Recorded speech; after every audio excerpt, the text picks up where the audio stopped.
తాకట్లో ఉన్న బంగారాన్ని విడిపించి ఆ రోజున మార్కెట్ ధర కట్టి మిగిలిన డబ్బును మీకు అందిస్తుంది కొమ్మూరి గోల్డ్.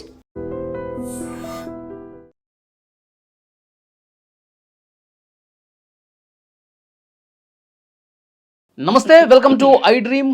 నేను వలి. ప్రస్తుతం నాతో పాటు స్టూడియోలో ఉన్నారు పబ్లిక్ స్పీకర్ అలాగే ఫ్యామిలీ కౌన్సిలర్ రజనీ రమ గారు. మేడంతో మాట్లాడదాం. మేడం నమస్తే. నమస్తే మేడం, నటి ఆశురెడ్డి వివాదం మీరు కూడా చూసే ఉంటారు.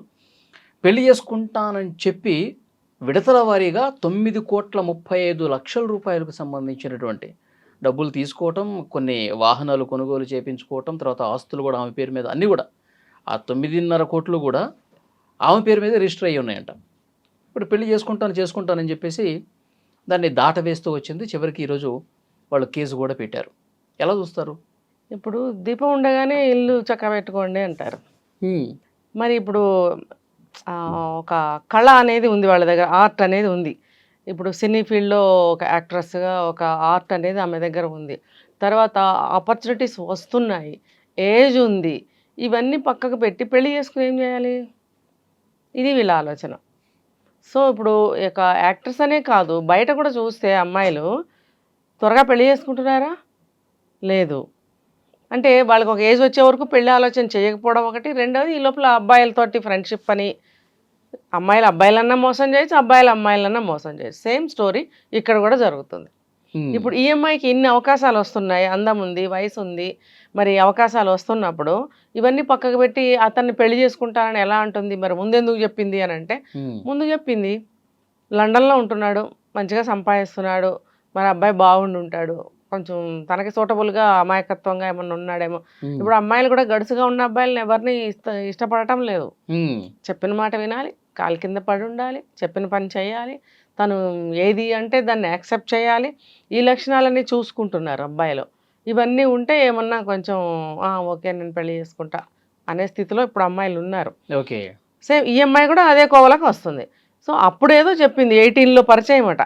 18లో పరిచయం అయినప్పుడు ఈ అమ్మాయిని నమ్ముకొని అబ్బాయి అలాగే ఉన్నాడు పాపం, డబ్బులు ఇస్తూ పెళ్లి చేసుకోకుండా.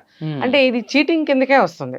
ఓకే, ఖచ్చితంగా చీటింగ్ కిందకే వస్తుంది. ఆ అబ్బాయి మన ఇండియాలో లేడు, నువ్వు మాటలు చెప్పి అతనికి పెళ్లి చేసుకుంటాను అని అంటూ అతని డబ్బుల్ని తీసుకోవడం అనేది ఈ అమ్మాయి తప్పుగా అనుకోకర్లేదు మనం. అతనిది కూడా తప్పే. నువ్వు వేరే కంట్రీలో ఉన్నావు, ఇక్కడ సిచ్యువేషన్స్ ఇక్కడ ఏం జరుగుతుందో నీకు తెలియకుండా ఈమెకి నువ్వు అంత డబ్బు ఎలా ఇస్తున్నావు? ఓకే, నీకు మ్యారేజ్ అయిన తర్వాత ఏమైనా భార్య కదా అని ఇస్తే ఇవ్వచ్చు. అప్పుడు కూడా ఏ భర్త అయినా ఎందుకు ఏంటి అని అడగకుండా ఎవరు ఇవ్వరు. అలాంటిది నీకు జస్ట్ నేను ప్రేమిస్తున్నాను, నువ్వు లేకుండా నేను ఉండలేను, నిన్ను పెళ్లి చేసుకుంటాను, అన్ని ప్రపోజల్స్ ఈఎంఐ పక్క నుంచే వచ్చినప్పుడు అక్కడ ఆలోచించాలి, అతనికి అసలు నిజంగా ఇష్టాలు ఉన్నాయా లేదా? ఓకే, తను కూడా ఆలోచించుకోవాలి కదా, నాకుందా లేదా అమ్మాయి మీద. ఆ అమ్మాయి అంటుంటే నేను ఓకే చేస్తున్నాను ఇక్కడ అనే ఆలోచన లేదు అబ్బాయికి, అనిపిస్తుంది నాకు. ఆశురెడ్డి తల్లిదండ్రులు కూడా ఒక సందర్భంలో ఒక పండితుడిని తీసుకొచ్చేసి మీ సంబంధం ఖాయం చేసుకున్నాం అని చెప్పి ఎంగేజ్మెంట్ చేసినట్టుగా కూడా జరిగిందంట కార్యక్రమం. అంటే ఇది కూడా అదే ఆఫర్ అన్నమాట. ఆఫర్లో పెట్టుకోవడం, ఎంగేజ్మెంట్ అయినంత మాత్రం పోయిందేముంది, నష్టమేం లేదు.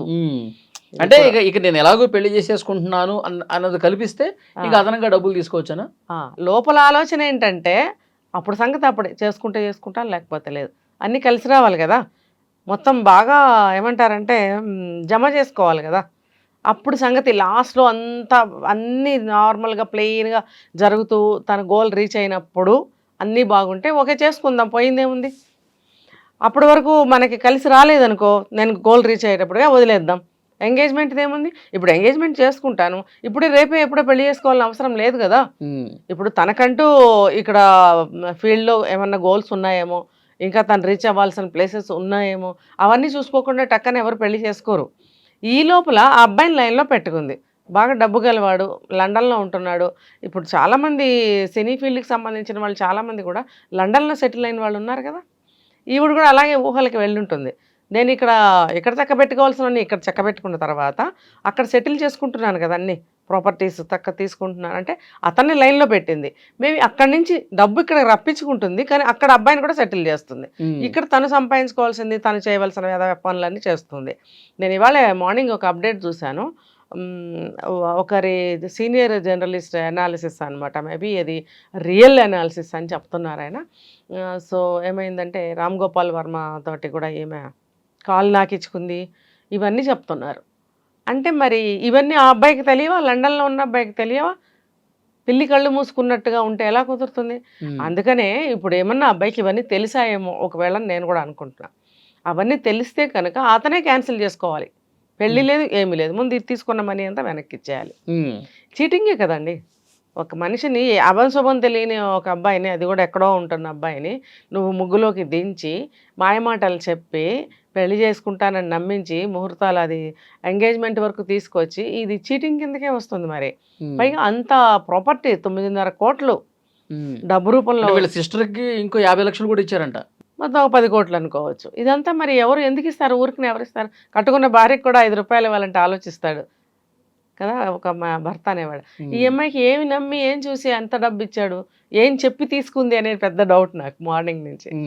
ఇంకా ఈ అప్డేట్ విన్న దగ్గర నుంచి ఇంకా ఆశ్చర్యం వేసింది. ఇక్కడేమో ఇన్ని ముగ్గులు చక్కబెడుతుంది, మరి ఆ అబ్బాయికి ఎలా మాయ చేస్తుంది అనేది నాకు అర్థం కాని విషయం. ఏమైనా సరే ఇది పెద్ద చీటింగ్. ఇది ఏమైనా కేసులు పెట్టినట్టున్నారు, కేసులు నడుస్తున్నాయి, చూడాలి. ఇలా ఇప్పుడు అమ్మాయిలే చెడ్డ పేరు తీసుకొస్తున్నారు ఇలాంటి వేదోపాలు చేయటం వల్ల. ఇప్పుడు సంపాదన అనేది సక్రమమైన మార్గంలో సంపాదించాలి. ఈ అక్రమమైన మార్గంలో తప్పుదారుల్లో డబ్బు సంపాదించి అక్కడికి వెళ్ళి సంపాదించి ఇక్కడికి వెళ్ళి సంపాదించి రేపొద్దున ఎవరికైనా చెప్పాలంటే అసలు మీరు ఎలా సంపాదించామని చెప్తారు? అంటే వచ్చే రోజుల్లో ఎవరికి ఎలా చెప్పాల్సిన అవసరం మాకేముంది? ఆ రోజులు మారిపోయాయి, ఎవరు ఎలా ఉన్నారో ఎవరికి కావాలి, ఎవరు పట్టించుకుంటారు అనేటువంటి గుడ్డి అభిప్రాయంలో పడి కొట్టుకుంటున్నారు. అనుకుంటారు రోజులు మారిపోయాయి. రోజులు ఏమీ మారలేదు. అలాగే కూరగాయలు పండుతున్నాయి, అలాగే పంటలు పండుతున్నాయి, ఎక్కడ ఏ మార్పు లేదు. మనిషి ఆలోచనలోనే మార్పు వచ్చింది. ఇప్పుడు డబ్బు సంపాదించాలి, ఎలా సంపాదించాలి? నేను అమ్మాయిని కాబట్టి, అందమైన అమ్మాయిని కాబట్టి, నా దగ్గర టాలెంట్స్ ఉన్నాయి కాబట్టి ఇలా కూడా నేను సంపాదించవచ్చు. మరి డబ్బే ముఖ్యం. మరి నిన్న మొన్న విష్ణుప్రియ చేసిన పని ఏంటి? ఆ అమ్మాయి దగ్గర ఆర్ట్ ఉన్నప్పుడు, సినిమాల్లో అవకాశాలు వస్తున్నప్పుడు నువ్వు వెళ్ళి సంపాదించుకో. నువ్వు కష్టపడ్డావు, నీ టాలెంట్ని చూపించావు, నీ కష్టపడి నువ్వు యాక్ట్ చేసినందుకు నీకు రెమ్యునరేషన్స్ ఇస్తారు, నువ్వు సంపాదించుకో. అది నీ వ్యక్తిగతం అదంతా కూడా. అంతేగాని ఈ తప్పుదారిలో 399 రూపీస్ పెట్టి ఇక సబ్స్క్రిప్షన్ దాంట్లో సంపాదించాల్సిన అవసరం తప్పుదారే కదా. అది పెట్టింది వేరే వాళ్ళకే. అది వాళ్ళ టాలెంట్స్ చూపించుకుని ఒక వ్యాపారమే కానీ ఒక ఆర్టే కానీ ఏదైనా చూపించుకోండి అని ఇచ్చిన దానికి దాంట్లో నీ 399 పెట్టడం ఏంటి? నీ కళ ఏంటి అక్కడ?